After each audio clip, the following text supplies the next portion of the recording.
What is that? Now we're live. Is that the countdown? Dun, dun, dun, dun, boom. That's the one. So, Brandito, how are you doing this morning?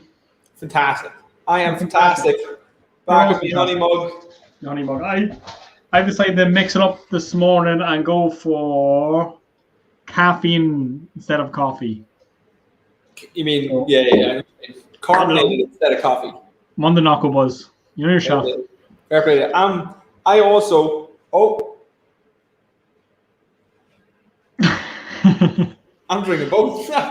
That's all caffeine. You love the old caffeine. Not really in tea, is there? A little bit. There's a little bit. A little bit. So, Brandito, plan today is to chat a little bit about this stuff here. Fat. How much fat do people think this is? There's Paddy with a pint. Paddy, how many of these did you lose during the Kickstarter challenge that you finished up today? This is £5. How many of these did you lose? Quick math. You spoil it now. Or how many of these? Ooh. This is literally anatomically accurate fat. So this is what £5 of fat looks like. Paddy, what'd you lose? 5 kilograms or something? More? I went with a pint. What do you mean you went with a pint? Paddy, you went with a pint. It's 8.4 kilos. So that's what, 16, 17. So Paddy lost 3 of these. No. 3 of these. No. Yeah, 16 pounds, £5. It's easy maths there, Brian. Come on. Probably 3 of these and 1 of these. No. More than that. What do we got? So 15 pounds is nearly a stone.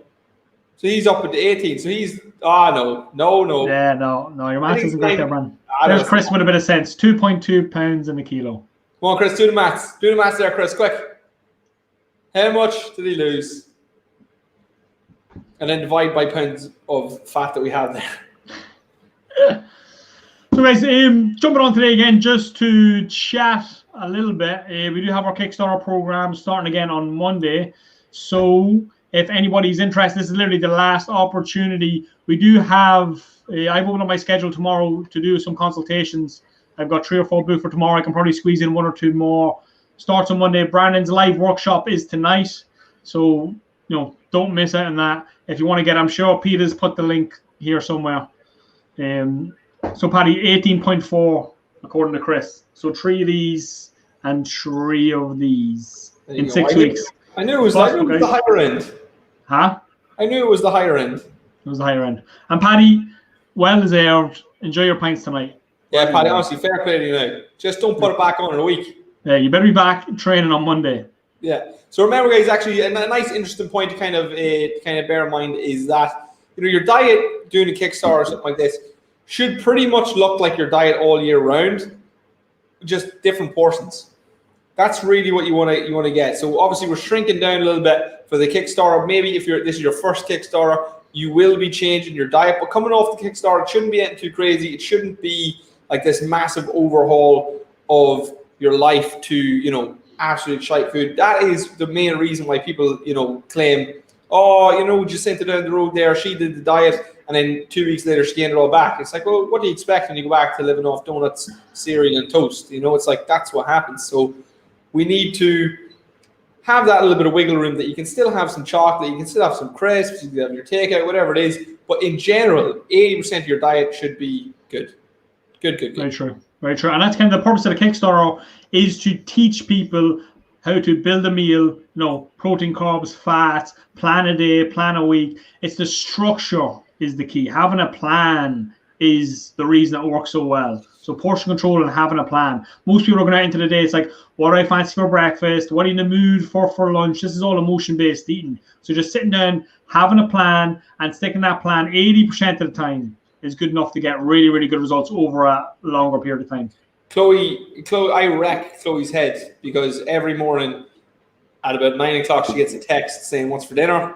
This morning we were away out for a wee walk and I was talking to her, I was like, what was I going to say to you? And she was like, I know what you're going to say to me. And I was like, what's for dinner?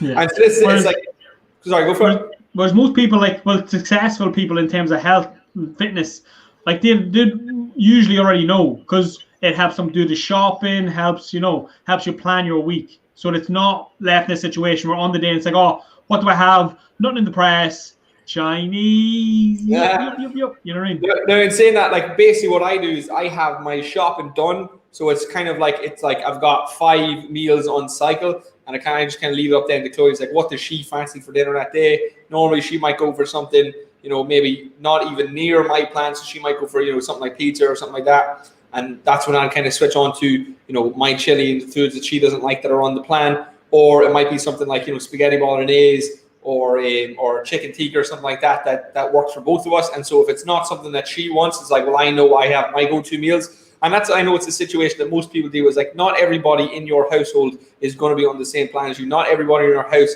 has the same goals as you.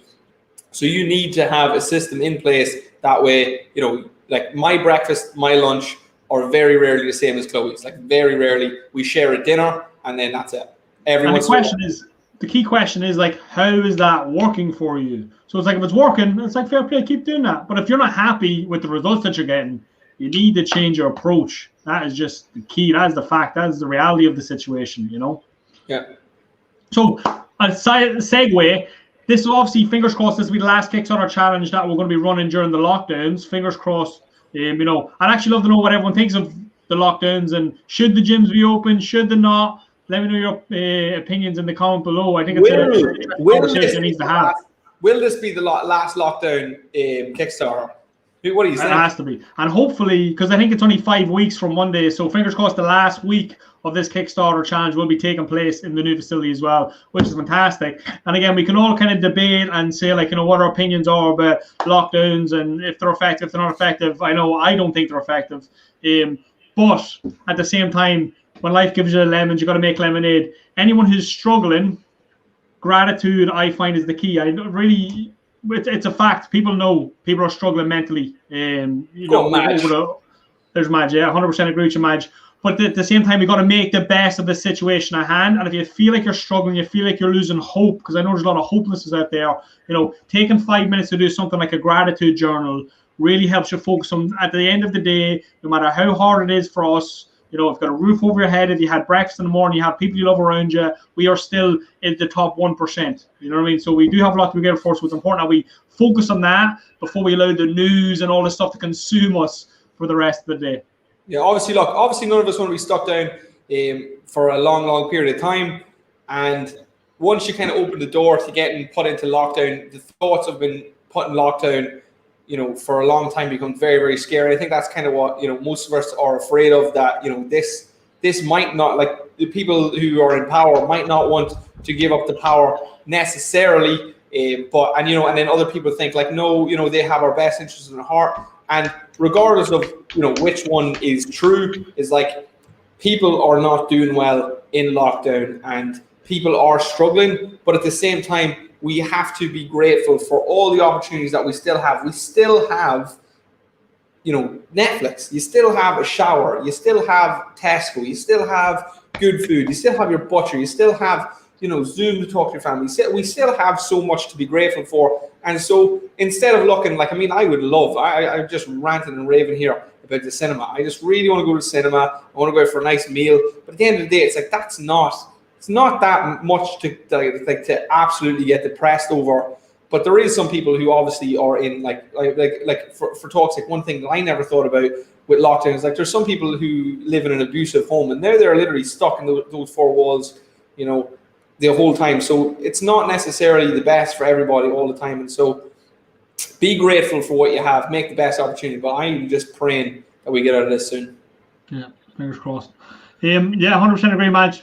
Actually, like this, I'm saying the scientific data out there in terms of like exercise for both physical and mental health, it really is beyond belief that they're not working with the health and fitness industry to make resilient people for that in the eventuality they get COVID. In the meantime, while we're waiting on the vaccine, because they're affecting that up as well, that we actually are fortified against it. You get what I'm saying? Like vitamin D, good nutrition, sleep. You get what I'm saying? There's so much we can do before we even have to talk about a vaccine. Paddy says open the gym anyway. Yup. Who we got? Paula. What time can I call in for the book today? Call in any time from now, and we're in the old place. Who would come to the gym if we opened it? If we opened the gym tomorrow, who'd be there? That's what I want to know. because we might. I'm on the verge of organizing some sort of peaceful protest for mental health, workout for mental health. You know what I mean? Just to show these guys, like, you know, it's not good for people. But more importantly, there's a very safe and responsible way that we can run our business, help people get healthy, and help them look after their mental health. You know.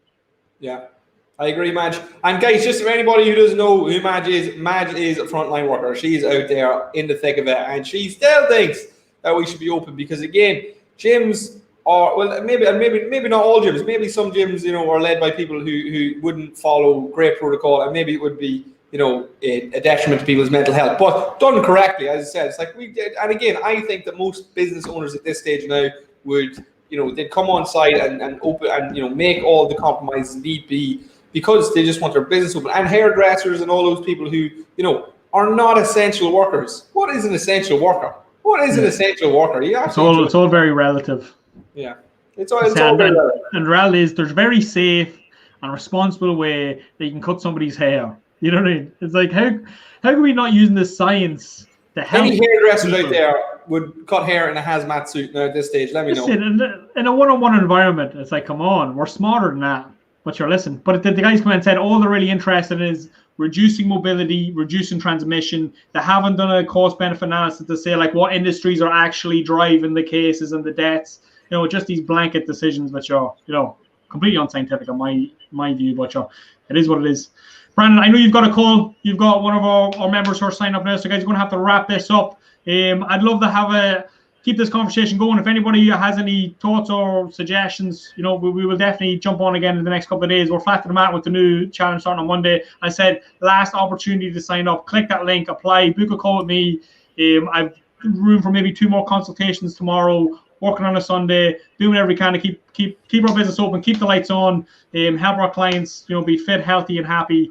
That's kind of what we do. So, guys, I just want to say a massive congratulations. If anybody did the current Kickstarter and you took, you know, the time and the effort to make a step towards better health during this period where maybe, you know, that is tougher than normal, or maybe it doesn't seem worthwhile, you know, congratulations. You made a massive, massive step forward. You clearly showed that you're resilient and that you will do what it takes to improve your health, and that's a priority most of all. So honestly, anybody on the current Kickstarter watching this, guys, congratulations. Well done on your results. 95 to 99% of people smashed it. And anybody doing the current Kickstarter, guys, I am so excited to get you started. I'm so excited to get you healthy.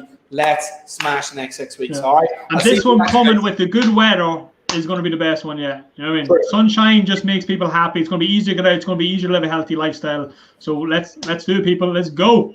Make sure to like and share this video. Tag any friends who might be interested. And we'll see you in the next one, guys. Peace and love.